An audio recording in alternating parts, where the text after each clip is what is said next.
चलिए आज हम लोग विटामिन ए की कमी का क्रम पढ़ेंगे। विटामिन ए की कमी का क्रम। तो पहले क्या होता है, सबसे पहले होता है रतौंधी। इसको नाइट ब्लाइंडनेस बोलते हैं। क्या है, पहले सबसे पहले होता है रतौंधी। रतौंधी को नाइट ब्लाइंडनेस बोलते हैं। जो रात में दिखाई नहीं देता है उसे ही क्या बोलते हैं, रतौंधी बोलते हैं। सेकेंड है जीरोफ्थैल्मिया। जीरोफ्थैल्मिया इसमें क्या होता है कि कार्निया की जो श्लेष्मिक झिल्ली होती है वो सूखने लगती है। जीरोफ्थैल्मिया में कार्निया की श्लेष्मिक झिल्ली जो है वो सूखने लगता है। पहले फर्स्ट क्या होता है, तो रतौंधी। ठीक है, रतौंधी में क्या होता है, रात में दिखाई नहीं देता है, इसको नाइट ब्लाइंडनेस भी बोलते हैं। उसके बाद फिर दूसरा जो क्रम होता है ये है जीरोफ्थैल्मिया। जीरोफ्थैल्मिया कार्निया की श्लेष्मिक झिल्ली जो है वो सूखने लगती है उसमें।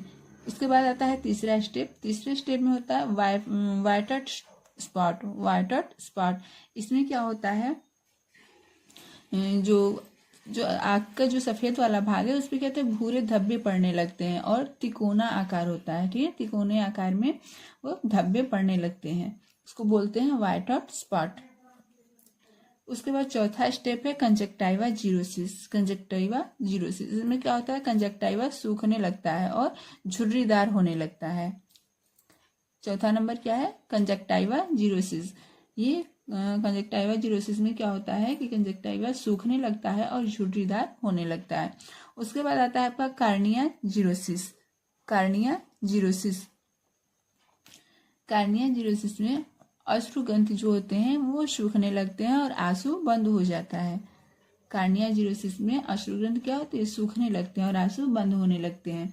उसके बाद आता है नेक्स्ट कैरेटोमलेशिया। कैरेटोमलेशिया, तो ये कैरेटोमलेशिया में क्या होता है, तो इसमें श्लेष्मिक झिल्ली जो होती है वो टूटने लगती है।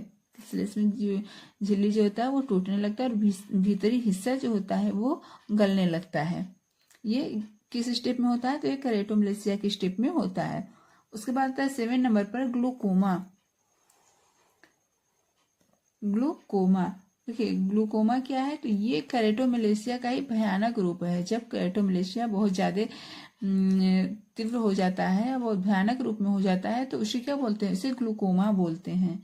लास्ट स्टेज होता है कार्नियल स्क्वार। लास्ट स्टेज क्या होता है, कार्नियल स्क्वार। इसमें क्या होता है, अस्थियों का विनाश हो जाता है। कार्नियल स्क्वार, कार्नियल स्क्वार में अस्थियों का विनाश हो जाता है। तो ये क्या, ये विटामिन ए की जो कमी होती है उसका क्रम है। पहले क्या है, रतौंधी। फर्स्ट में क्या होता है, रतौंधी। रतौंधी के बाद जीरोफ्थैल्मिया। जीरोफ्थैल्मिया के बाद होता है वाइटेड स्पॉट। वाइटेड स्पॉट के बाद कंजक्टाइवा जीरोसिस, फिर कार्निया जीरोसिस। कार्निया जीरोसिस के बाद कैरेटोमलेशिया। कैरेटोमलेशिया के बाद ग्लूकोमा और ग्लूकोमा के बाद होता है कार्नियल स्क्वार। Corneal square.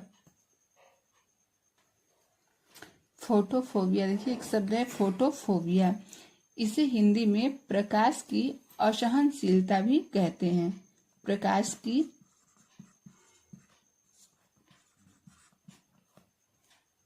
की असहनशीलता। असहनशीलता, ये फोटोफोबिया। फोटोफोबिया को इसे हिंदी में प्रकाश की असहनशीलता कहते हैं। इस स्थिति में क्या होता है, इस स्थिति में जब आंखों का संपर्क प्रकाश से होता है तो आंखें स्वतः ही असहज महसूस करती हैं। आंखें क्या करती हैं, असहज महसूस करती हैं। फोटोफोबिया में आंखों में क्या होता है, दर्द होता है। ठीक है, फोटोफोबिया में आंखों में दर्द होता है और इससे वाइटेड स्पॉट। वाइटेड स्पॉट अभी हम लोगों ने देखा था ना कौन कौन सा क्रम है, तीसरे नंबर का वाइटेड स्पॉट है, इसके आसपास रखा जाता है या इसके समकक्ष रखा जाता है। इसे हेलिबोफोबिया के नाम से भी जानते हैं या इसे हेलिबोफोबिया भी कहते हैं। ठीक है, देखिए 4 माइक्रोग्राम, ये नोट है, नोट कर लीजिए इसको। 4 माइक्रोग्राम जो कैरोटीन होता है, इससे 1 माइक्रोग्राम विटामिन ए की प्राप्ति होती है। जब हम कोई भी फूड खाते हैं तो डायरेक्ट विटामिन ए में तो मिलता नहीं है, क्या होता है, वो कैरोटीन के रूप में मिलता है। कैरोटीन, तो 4 माइक्रोग्राम कैरोटीन से हमें क्या होता है, विटामिन ए, 1 माइक्रोग्राम विटामिन की प्राप्ति होती है। विटामिन ए कितना होता है 1 माइक्रोग्राम।